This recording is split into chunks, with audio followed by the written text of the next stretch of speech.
på børneafdelingen på Herning Centralsygehus. Jeg vil meget gerne spille til mig. Men det, der bekymrer mig mest, det er altså de skader, som det her kan være udtryk for. Altså for os, der er det bare, at vi må ændre vores hverdag, ikke? Men det er jo egentlig ham, der har problem. Livet på godt og ondt på børneafdelingen. Se første afsnit den 2. september på TV2. Tonight on Rescue 911, these true stories of hopeful tomorrows. The kids on the bus, they get a little wild because of all the fun that they're having. She said, "Don't talk so loud, because I got a headache."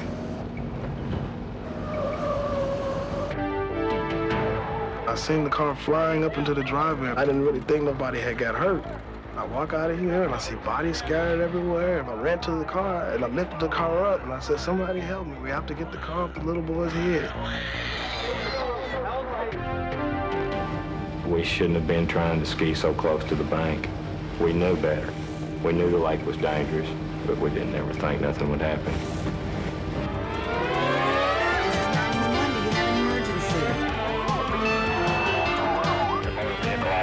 Just really emergency service.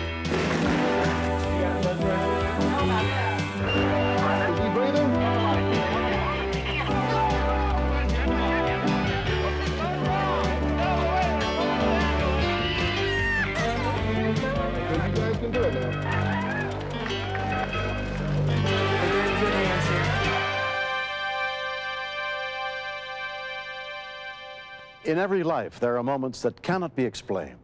Moments of mystery and luck, good or bad, when fate may make all the difference. We begin around 7 a.m. on the morning of October 3rd, 1995, as Dawn Little was driving her young sons to the school bus stop in St. Louis, Missouri.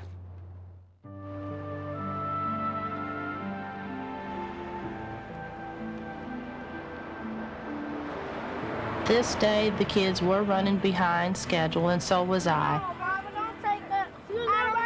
Larry and Jarek were trying to convince me to drive them to school. And I said, "Look, you have to be at school at a certain time and I have to be at work, so I need you to get on the bus, okay?" And he said, "Oh," reluctantly, they said, "Okay," but they went. 20 children rode Ernestine Blackman's bus to Bellerive Elementary School each day. Hi, Ernestine. Hi, boys. Dawn's older son, 10-year-old Larry, was sitting 3 rows behind Ernestine. It's funny, Larry was actually complaining about where the bus driver had assigned him to sit.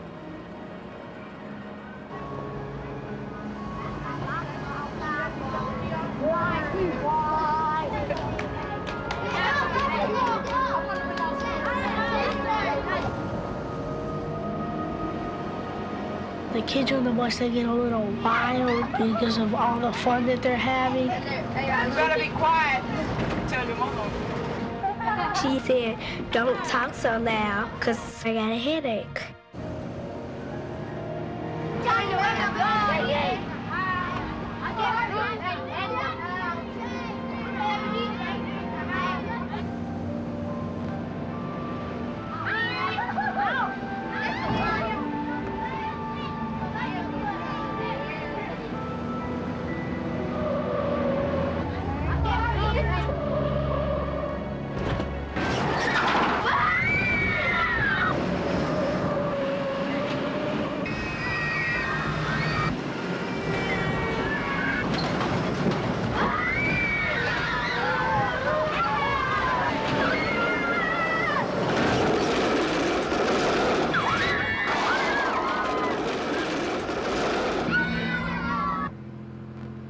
Tom Middlebrun was driving the same highway on his way to work.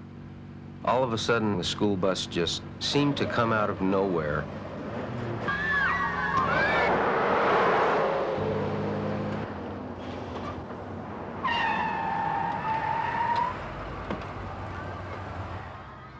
I started hearing the screams coming from the bus of these kids just screaming in terror. Somebody open up! Oh, man. Ernestine, we told her to say something, but she didn't say anything. Somebody hand me that microphone. I noticed the CB radio. Miss Ernestine Blackman taught us how to use the radio in case of an emergency, like an accident. Some little girl found the squelch in the volume for me. Hello, there's been an accident with a school bus on... Their base answered. Their first question was, are any kids hurt? I told them I didn't think so, but their driver was in definite trouble. Okay, thanks. Okay. I said, who stopped this thing anyway? How did you guys stop? Stop the bus anyway. And they all start shouting, Larry did it, Larry did it. And I go, well, where's Larry? And this little head pops up, deadpan face, and he goes, I'm Larry. I thought to myself, somebody's got to do something, or all hope is lost and everybody's just going to die. 8-year-old Jarek was relieved that his older brother had taken control. At first, I thought a lot of people were going to stop the bus, but nobody did. They never got up or nothing. They just sat there and cried and cried and cried. I was sad because she was real hurt and she had to go to the hospital. And I thought she was in real pain, and she was. At the local hospital, it was determined that 42-year-old Ernestine Blackman had suffered a stroke.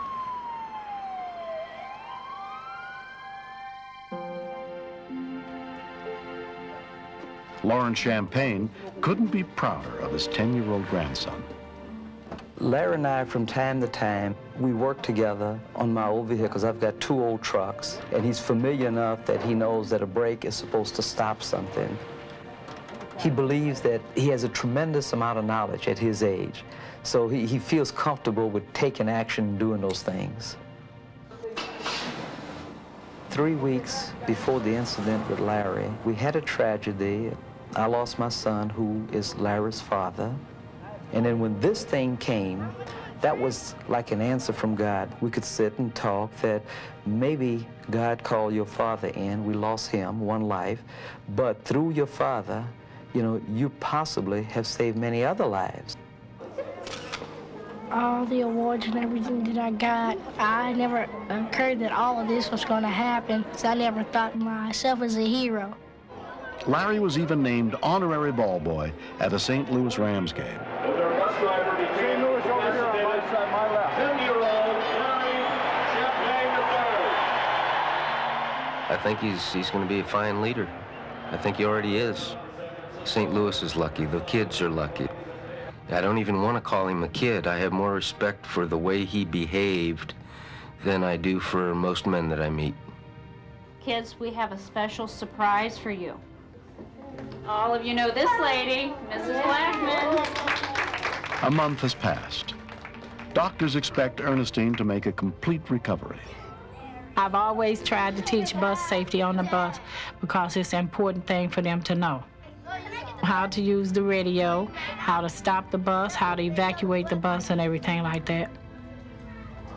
We miss Ernestine for not being our bus driver because the other bus driver yells at us. I do miss having Miss Blackman as my bus driver. I do hope that she gets back to driving soon, but not too soon. I'm grateful to Larry for what he done for me, because had it not been for him, I could have lost my life, and the kids would have lost theirs too.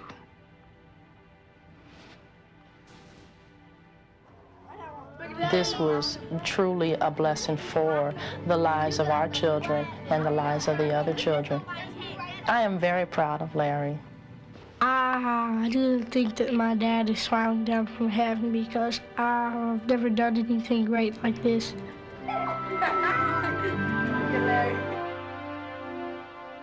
On July 6, 1995, in Las Vegas, Nevada, a group of families were brought together